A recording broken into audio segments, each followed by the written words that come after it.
In our modern society, people are increasingly involved in complex and potentially dangerous industrial processes, the risks of which have yet to be evaluated. In July 1980, a US government report was published that was highly critical of the Department of Energy's enforcement of health and safety regulations at uranium enrichment plants. According to the report, employees at the Ohio plant operated by Goodyear Atomic for the Department of Energy had experienced the highest levels and greatest numbers of exposures. This film does not attempt to enter into a complex scientific debate about the nuclear industry. Instead, workers whose efforts led to the report being commissioned talk of their increasing concern about their own health and safety.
There are about 3,000 of us employed by Goodyear Atomic Corporation.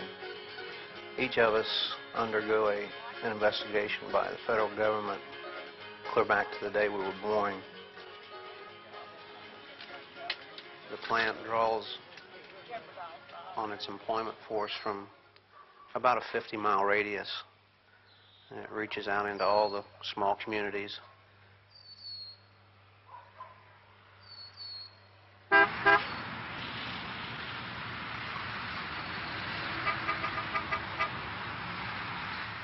At the plant, we enrich uranium.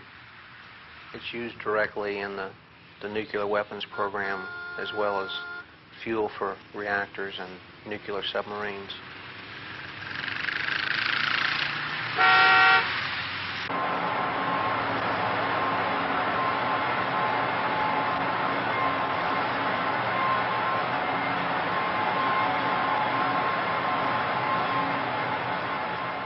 As the nuclear industry has grown and the concerns about the effects of low-level radiation have become more and more evident, as workers, our concerns have grown as well. You know, when you punch a time clock and go home in most industries, that's where the job ends. But in our industry, we have a lot of fears, especially in relationship to our life and our health.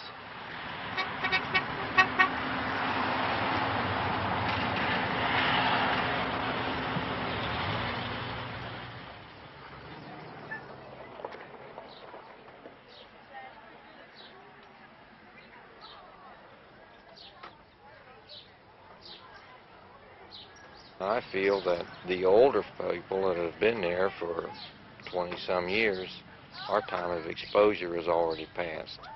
We still don't know what it's going to do to us. We don't really know, and we don't believe that the experts, so-called experts, really know the dangers involved with contamination. And we've got two things that we're concerned about. One is we're not satisfied that we know how much contamination we have, radio contamination, that we have really been exposed to.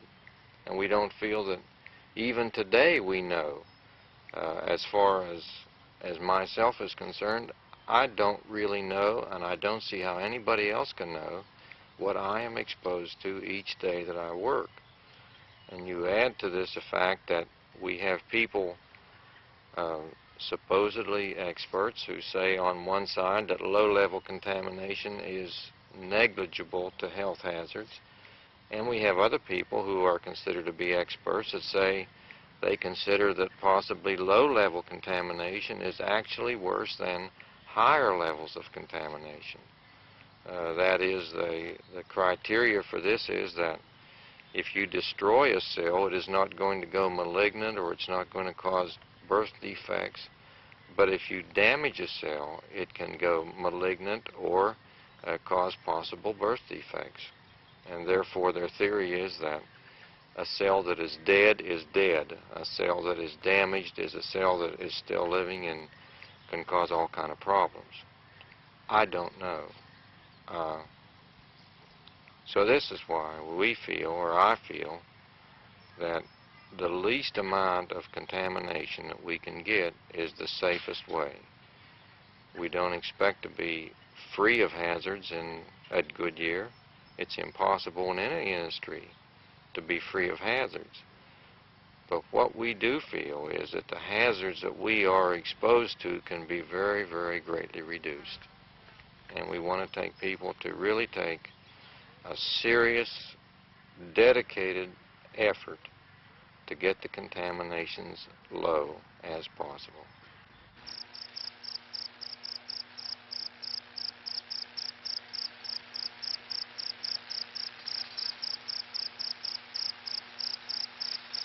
I know when I worked in the motor shop over there, it's supposed to be an area that was clean from contamination. This was back in the early 70s, and we worked in there with the motors when we was having the program of taking all the process motors and tearing them down, cleaning them, putting new bearings in. And we were taking pressurized air and blowing out the dust and not even thinking, because you know, we're supposed to be in an uncontaminated area. We're supposed to be in an area where no contamination is supposed to come in, radiation. And one day we got a hold of a meter and we started taking readings, and the bottoms of our shoes were so contaminated that they had to be destroyed.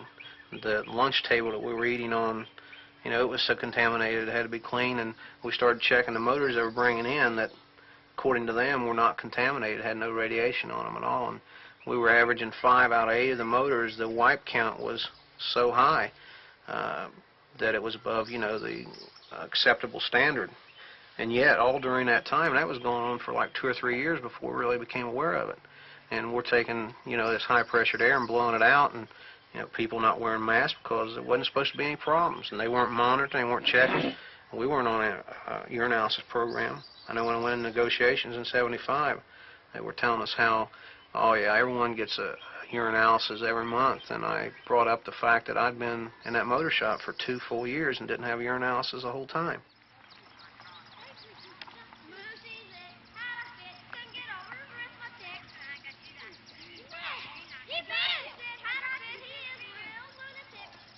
Well, they've told us in safety meetings and stuff before, though, not to worry about it, because it's been like that for 25 years, and look at all the people that's been in it, and there ain't nothing wrong with them, you know. It seems like nobody cares. They just say, there's a job, do it. It'd be different if you knew you were walking into the contamination willingly.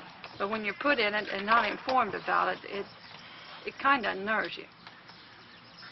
Ain't a very good attitude as far as I'm concerned, you know, because they sent out papers and all kinds of stuff and safety guides and everything else that said that they're supposed to be trying to cooperate with you on safety problems and things like this. And their main concern, you know, is their safety and health conditions and everything down at the plant. But then when you get into a situation like this, and you know, it doesn't mean anything. You just do the job, or you just go home and forget it. You know, that's just that simple. That's all it boils down to.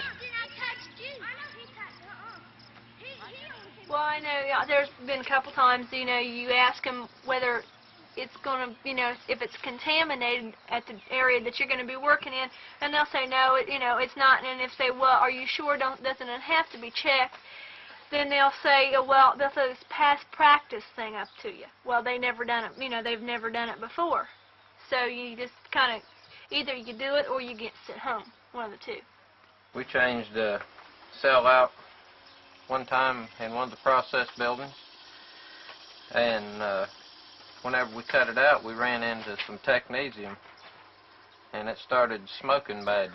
And that was before they knew anything about it, and the smoke was rolling out of the cell. It looked like somebody started an oil fire on the floor. Smoke was just bellowing out the top of it, and they had all the supply fans and everything running upstairs, and it was blowing it right down across the top of the cells and everything. Smoke, the air was carrying the smoke down through there. And everyone that was working on the job that day come out with, well, I personally had a 55 or 58,000 count. And one girl from health physics, she was standing halfway down the aisle, which was probably 150 feet away from where we was at. She come out with 68,000 count. And two of the other welders that was working with me, they come out with a 60,000 count also. The count itself showed up in the urinalysis at the hospital, and we didn't know that we was contaminated until 3 days later. We cut the cell out, say, like on a Monday, and it was a Wednesday before we even knew we was contaminated. And the 2 days in the meantime, we was sent back up there to finish cutting it out and start welding it back in, and we had no idea that we was contaminated. I'm pregnant, you know, and I kind of worry about what it's going to do to, you know, my unborn child. You know, you kind of wonder, well, is it going to come out whole? Is it, you know, if there's going to be any deformities? Because, you know, Mike, you know, we're married, and he's been, in a release before, and has, you know, a high count of contamination, you know, and you don't really know what it's, you know, what it's doing inside your body.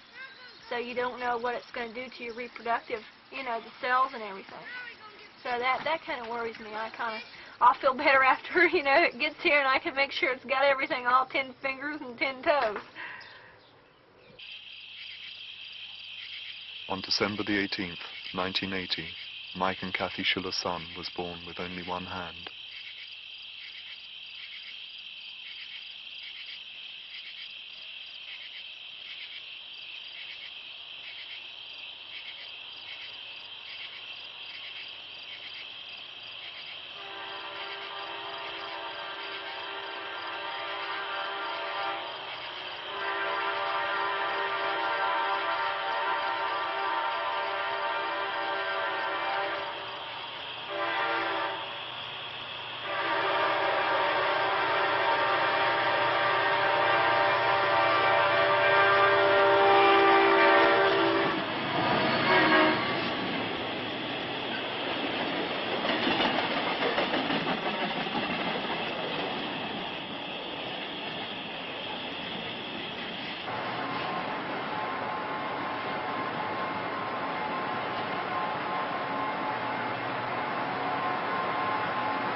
Everybody that knows anything at all about radiation knows that gamma radiation, which is penetrating radiation, can cause cancer.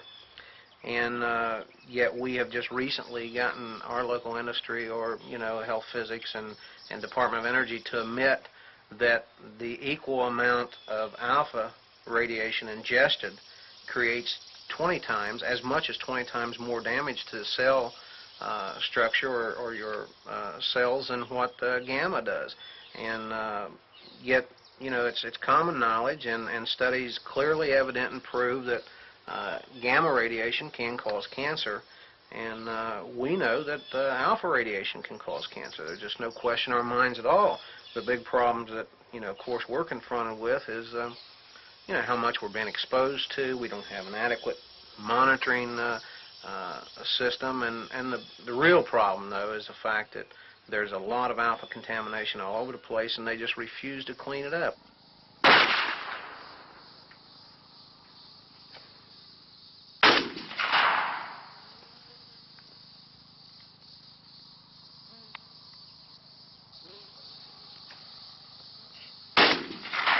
They want to argue about, well, you're not getting this amount of exposure, you're not getting that amount of exposure. I don't see where that really has any bearing on the issue. If I get any exposure at all and it actually causes cancer, for me, it's too late to find out how much I've gotten after the fact. I mean, it really pisses me. It really does. Well, I think the Department of Energy, I think they explained their philosophy to us when they said cost versus risk factor. In other words, if the cost is too great, then you will assume the risk. I think the issues are very clear. You know, production and money and profits, the same problems that we have in this society on every level holds precedent and holds value over human lives. And I think that is absolutely sick.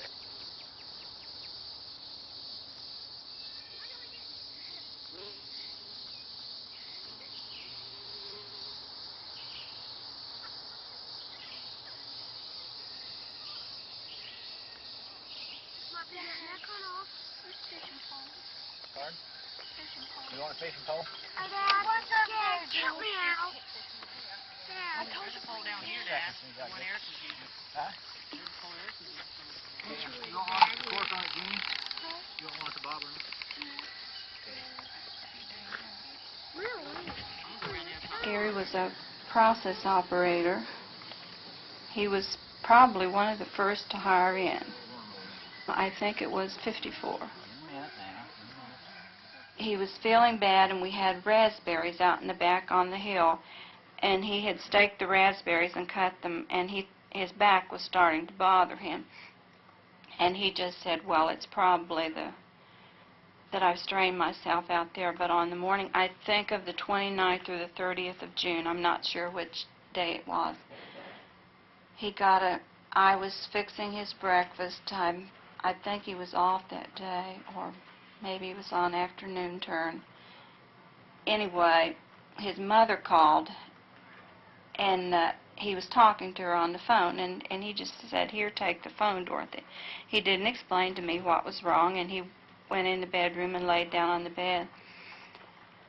And before I finished talking to her, he was screaming at me to hang up and come to him, and I had to call an ambulance to lift him from the bed. He couldn't move. And he had this real severe back pain. It seemed to be centered somewhere in the middle of the back, because when we got him to the emergency room, they thought he was passing a kidney stone. Well, he lay in the emergency room for hours while the kidney specialist was in surgery. And so when he finally came, he gave him a shot of morphine. And they said, we gave him enough morphine to knock a horse out, but it didn't even phase the pain. So he was down there that time for 5 days, and it was so sketchy with me, because I was like 5, 6, 7 months pregnant, and all I wanted to hear was that they could help him. Once the pain was controlled, which was so severe that he was just terrified that it would come back, he thought he was better, and I thought he was better. But Dr. Wall took me in, and he told me, he's not, Dorothy. He said the pain is controlled, and it seems as though he's better. But he lived 5 weeks from the day that we took him to Columbus the last time. The doctor said that when he got the real severe pain was when he started to manufacture the abnormal cells, and this was like the inside of the bones being bombarded with foreign particles. There were so many of them, and they were abnormal, and they said this is the most severe pain that anyone could ever experience. He got sick. I suppose he probably lived 9 months from the time he started to feel bad. He was 32. He died on the 10th of August, and I gave birth to our son on the 26th. We would have been married 13 years in October, and I really felt like I got cheated. It was a terrible death, really. The last time he was able to even get up, he weighed less than I did.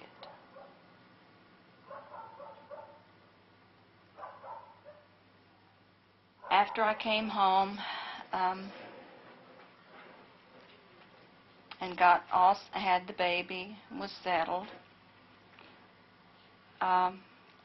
my aunt and my sister-in-law and I went back to find out the results of the autopsy, and I was told That there wasn't anything other than just the normal results of the disease which had killed him. It was the infection that takes over that kills you. It's not really the leukemia. It's the infections that take hold because the white cells are not there to fight off the infection. So he literally drowned in his own blood because at that time platelets could not be transfused. And his platelets were gone and the blood just wouldn't stay where it was supposed to.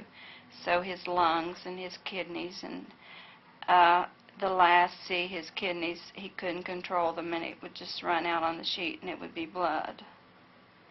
And so that's how he died, was just literally drowned. When his lungs filled up, he died.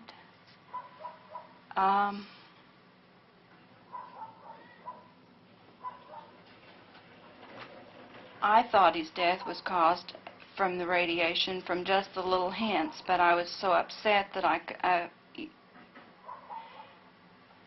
begged him not to go back. Each time that he would have an attack, I would say, please, Gary, don't go back. And he would say, Dorothy, it can't be. We take too many precautions.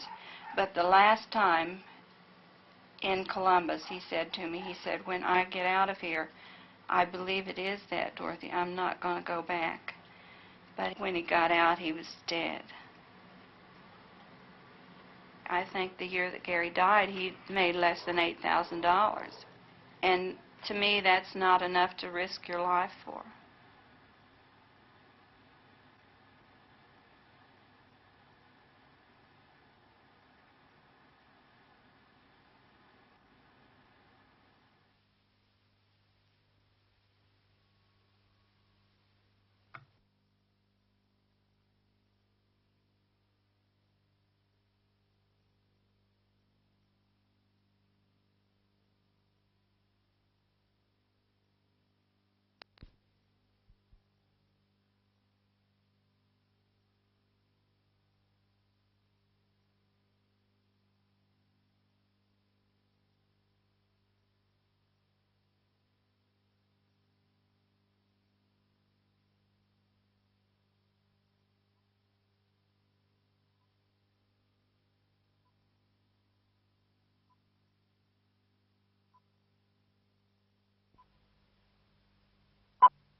Although Goodyear run the plant under government contract, the Department of Energy both owns the plant and regulates its health and safety. On July the 10th, 1980, a government report was published critical of health and safety in the uranium enrichment industry. 2 weeks later, Goodyear Atomic and the Department of Energy held a media day, opening areas of the plant to press and television for the first time in 27 years. I'd like also very briefly to put this matter of radiation in perspective. We've heard an awful lot about the effects of radiation, radioactivity, how it can cause cancer, and how some statisticians are convinced that very low-level radiation can indeed cause cancer. We feel it's necessary to put this in some perspective. What kind of radiation can one get by working in a gaseous diffusion plant? Well, if you look at this comparison, if you want to get the same amount of radiation that you would get in a gaseous diffusion plant in 1 year, by working at this plant, you would want to stay in the air for 2 hours in an airplane. 2 hours would do it. You'd get the same amount. Do you have the tumor registry annual files, the morbidity statistics? I don't think you can say you do. I think what we can say is that any time that there's been a hazard recognized as a hazardous material, we have made a measure of exposure to those hazardous materials, and we keep record of those measures. I'm just thinking that a person doesn't walk out of the plant and fall dead of cancer in the same shift that he's exposed. That's why I was wondering if you keep track. You've been in operation almost 30 years. that's time for some things to develop. And I was wondering if you have tumor registry, morbidity, or mortality statistics on your employees, because I'm not fool enough to think that exposure equals cancer in the same day. All right, I'll answer that then this way. Some years ago, there was no concern with low-level radiation. There was no concern that low-level radiation could cause cancer. And at that time, any exposure above a certain level, or specified level, there were records kept of those exposures. Those records are still available today. Since the Hanford study started with Thomas Mancuso at the University of Pittsburgh, there's been an awful lot of publicity on low-level radiation, what the effect of that radiation is upon workers. And if you're familiar with Mancuso's study, it in itself, the facts that have been developed in that study do not in any way say that there is cancer related to low-level radiation. But yet when a couple of statisticians in England with a new statistical technique come up, they show, yes, this low-level radiation can indeed cause some health effects, some few cancers. And yet there are other statisticians who take the work of Stuart and Neal in England and say, well, what that shows then is that background radiation causes 50% of all the cancers in the world. And you know, that's ridiculous. So what I'm saying in all this is that there is no evidence to support that low-level radiation causes health effects. The levels of radiation that we have had here, I've shown you in some perspective on the screen here, tremendously low levels of radiation. Now, an individual might get a somewhat higher level of radiation.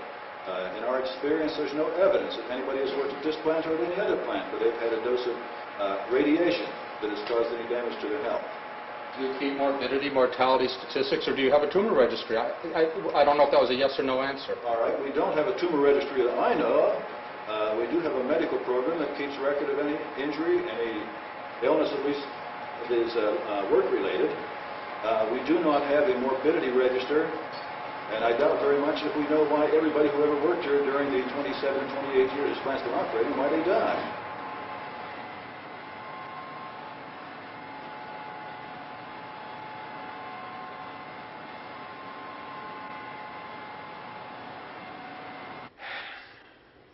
I don't think that Goodyear, per se, the corporation, wants to see people hurt. I don't think that any corporation sets out with the idea of hurting people or making people sick or killing people. I don't believe that at all. I think that their primary function is taking X amount of investment and getting X amount of returns. And this I have no quarrel with. It seems to be that that's what our society is built on, is a fair return for a fair investment. However, I think the corporations in this country now have got to the idea of X plus returns for X amount of investments. And it's got to be a dog-eat-dog, highly competitive thing. And I think that the little man who is out there in the shops and in the work areas, it's not a thing that they plan that he is going to be hurt or swallowed up, but it's something that really comes about because everyone is so much interested in everything else, and the little man isn't considered. And I guess that's how we feel here. We're trying to say, hey, we're important.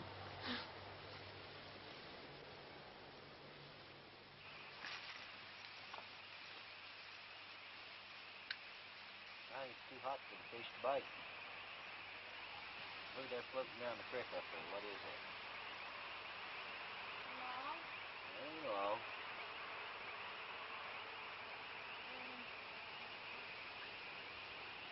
Don't let it get on bottom of the rock pool. Nothing. You lost your ticket. Nothing. As the hourly employees, we are replaceable I feel that they don't look on us as normal, common human beings. We are a number. We have a number printed on our coveralls. I call it the concrete jungle. It's more or less a relationship as a prisoner. You are told what to do, when to do, how to do it. You are not allowed an opinion. They don't want to relate to us on their equal level as a human being. They don't want to sit down and eat lunch with us. They don't want to be friends with us. They don't want to know anything to do with our personal lives. You walk in, you put in your 8 hours, and that's it. They don't know who you are or where you come from, and they don't care. If you say anything, then you're a troublemaker, and you're classified as a troublemaker, and then they can make it harder on you than if you just be quiet, not raise any questions. That's my biggest problem, is you're afraid to say anything, afraid you will be classified as an enemy, as a troublemaker. They try to control the feelings of the community through the workers out there. They have like a need-to-know situation, and they tell you that, you know, if you talk too much about what goes on over here, there's a possibility of your clearance being pulled. And so a lot of people are really reluctant to even talk about anything that goes on over there, let alone what their specific job is. You know, they just, you never know when you're going to be talking to like an FBI agent, because there's several of them in this community, and that's all they do is they go around to different places and just sit and listen. It's a bad situation when a man's afraid to talk about what he does on his job. The whole security bit over there is my opinion, is total control and harassment of the people.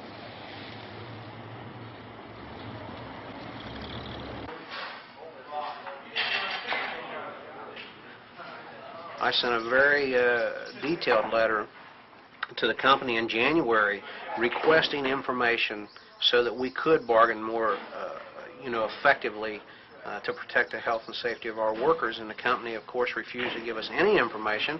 And they really have tried to chastise us in the news media and everybody and every other way in the area of fighting for our lives, and that's what it really boils down to. We're fighting for our life. We're fighting for our health. I mean, what good is a paycheck, if we are not able to enjoy it?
Of the 3,000 employees at the plant, 1,500 of us are members of the Oil, Chemical, and Atomic Workers Union. We've had 3 big strikes in the last 5 years. 1979, we went out May the 3rd. The strike lasted until December the 16th. Now, some of the issues in the strike definitely was, health and safety conditions at the plant.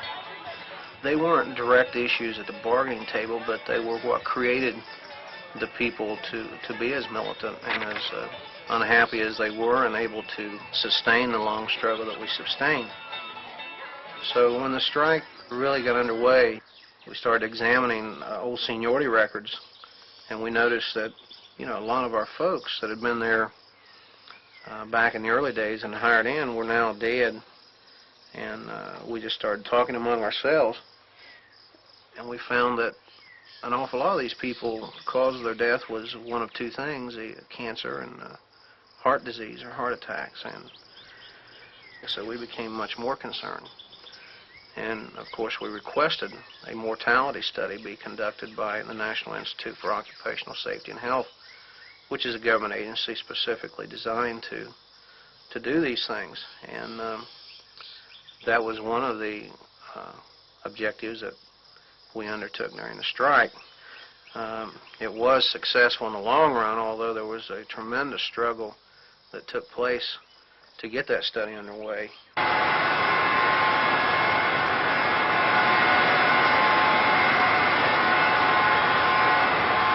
The National Institute for Occupational Safety and Health had to fight the Department of Energy for 9 months before access to the workers' health records was finally obtained.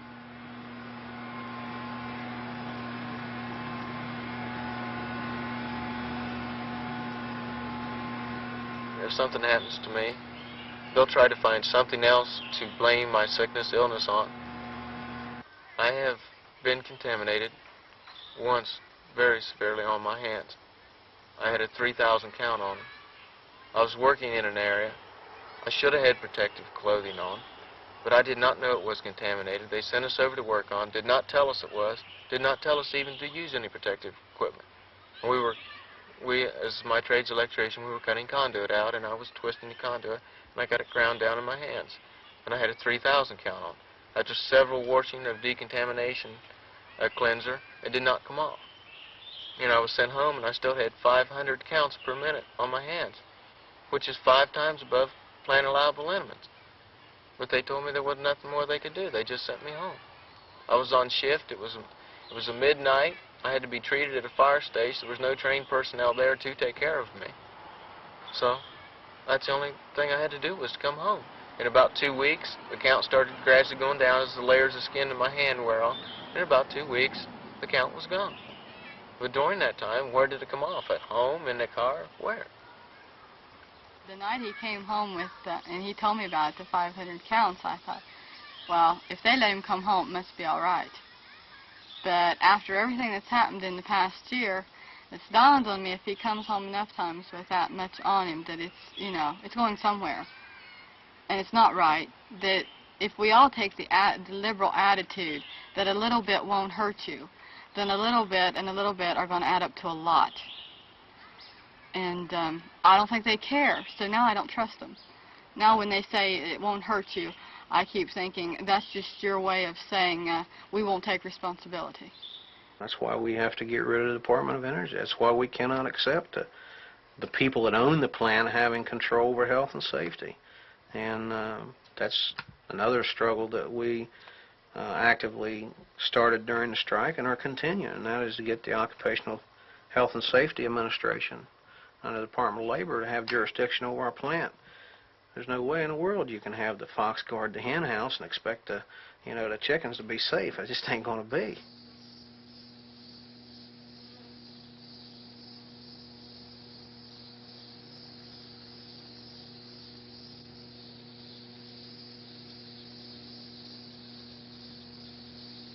Around in the community, they use their influence. There are 5 Goodyear mayors that work at Goodyear, not counting your other ones like local, like school boards and that sort of thing. They use their financial money. If you're a group that is for them, they'll contribute to your cause. And they also do it by something called ignorance. You don't find out what goes on inside of Goodyear, and they hide behind its security. It's security. You get so frustrated at having to bump your head against a doggone brick wall that you're just not willing to put up with much out of anybody for any reason, and it can go into your family life and all. About the only thing that you can do if you get upset that way is just pick up a gun and go out in the woods and go hunting or something. Just get off by yourself for a while, you know, until you get halfway civilized again, and that's the only thing that you can do. Well, it boils down to the fact, too, that you're going to pick up some type of aggressive activity to release your frustrations. Like Mike said, taking a gun out in the woods, shooting. There's a joke goes around the plant about the 4 o'clock Goodyear 500. You get out there and try to tear your vehicle up, whatever it is, 2 wheels, 4 wheels. Go to the racetrack. One of the area race drivers is a welder down at the plant, and he gets out there and he's rather aggressive with his activities on the track. And a lot of us just pick up aggressive hobbies of some sort.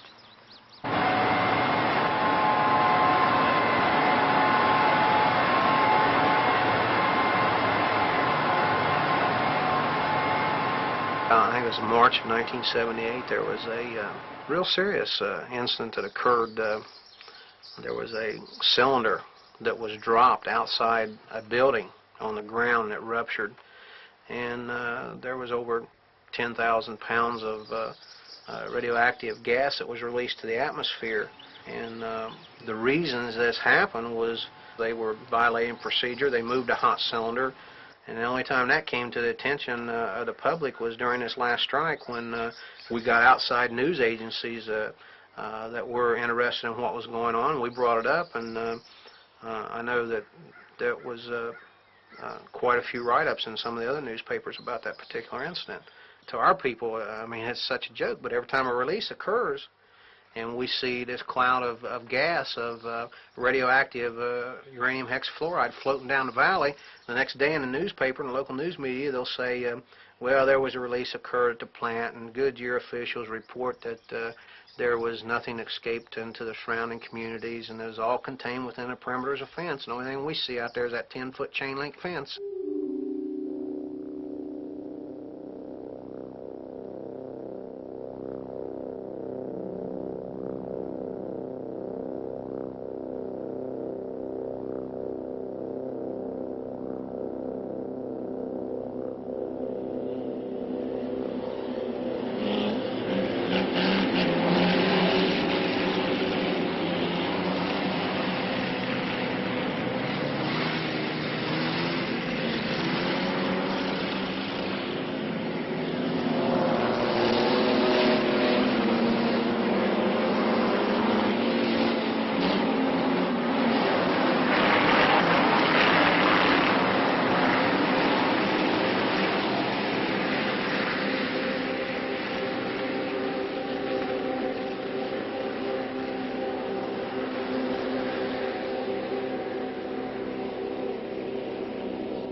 During the strike, workers travelled to Washington to lobby and demonstrate.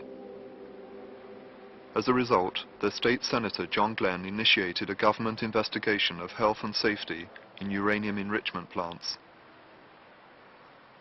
The report substantiated most of the workers' concerns and concluded the Department of Energy's health and safety program is not effectively implemented.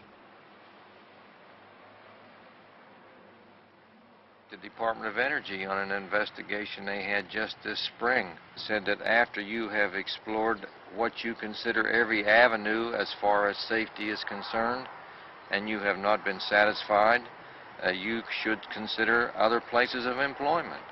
This is not the answer.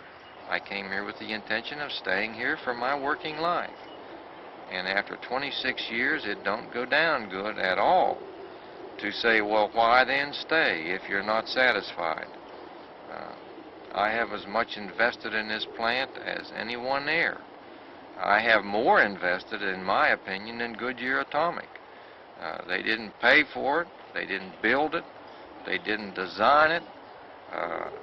They haven't given their corporate life to this plant as I have given my life. They send people from the corporation in Akron here. The people come, the people go. They may be here 2 years, they may be here 5 years, they may be here any length of time, but I am here. And us working people, we're here, and we're concerned. And I don't feel that I owe not one bit of apology for feeling this way. I have as much here, as much invested as anyone, and I am not leaving. I am staying. As far as I'm concerned, just like Chris, he's got 26 years in that place, and I've got 7 years invested in it. Of my life in that place, fighting with them 40 hours a week and everything else. As far as I'm concerned, they ain't about to break me, and I ain't going to give up the fight. You know, if I quit, I feel like I've just said, well, they broke me, and I give up. And ain't nobody going to be able to stand up when I'm 50 years old. I don't care where I'm at or what I'm doing right now, so ain't nobody ever going to say they broke me. Because I ain't going to give up the fight. That's all there is to it. There's things down there that's got to be straightened out, things down there that's got to be made right according to procedures that the company set up. And as far as I'm concerned, they're just going to have to live up to what they've already set up.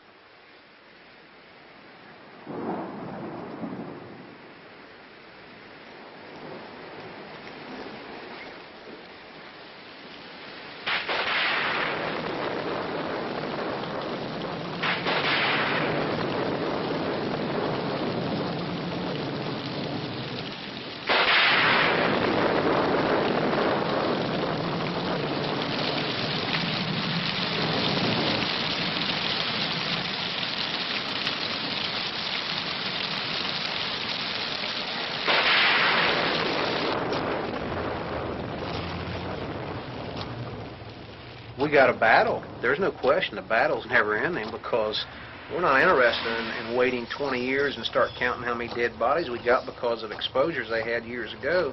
We just want the place cleaned up.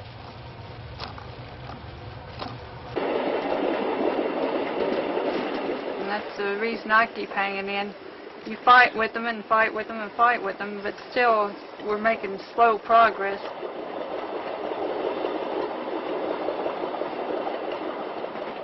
You know, the bottom line really when it comes down to it, in anything and everything when it comes to working people, is our own solidarity. We're never going to get the help voluntarily. The only way we're ever going to get the help is by pressuring, by sticking together and fighting the fight